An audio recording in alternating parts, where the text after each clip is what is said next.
Борлуулалт чинь зүгээр нэг юм зарах тухай биш шүү. Эн чинь ангуучийн ажил. Хүн хайдаг. Хүмүүс ихэнхдээ андуурдаг. Бүтээгдэхүүнээ л нэг сайхан болгол, гоё болгол янзалчвал хүн өөрөө ирээд аавна гэж боддог. Гэтэ зах зээл бас тийм ч энгийн биш л дээ. Үргэлж нэг юм ангууч тэгээд ан гэдэг нэг юм хоёр төр байнга байж идэг.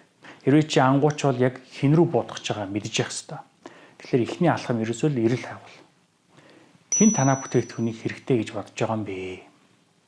Хин асуудалтай байгаа юм бэ? Яагаад яг одоо тэр шийдлийг хайгаад байгаа юм бэ гэд энэ гурван асуултанд хариулагдчих хэрэгтэй. Тэгэхээр өдрө болгон 100 хүнтэй уулзч болно. Гэхдээ тэр хүмүүсийн дундаас 10 хүн л чамайг анзаарна.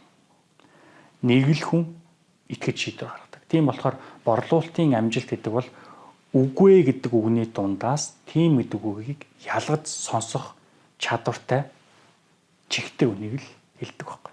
А зарим хүн эхнийхээ татгалзал дээр гомдоод буцаа авчдаг. За болохгүй мэн дөө бүтггүй мэн гэдэг. А туршлагатай хүмүүс яг энэ мөчөд боддог. За энэ үгүй гэдэг үгч бас л зам зааж шүү гэж. Хамгийн сонирхолтой нь амьдрал үргэлж төвчээртэй хүний хаалгыг нээдэг шүү дээ. Тэгэхээр борлуулалт ч гэсэн ялгаа байхгүй. Тэгэхээр эрэл хайгуул гэдэг чинь хизээч их хүнд хандах тухай биш. Зөв хүнд зөв хүндэл хүрэх тухай шүү дээ.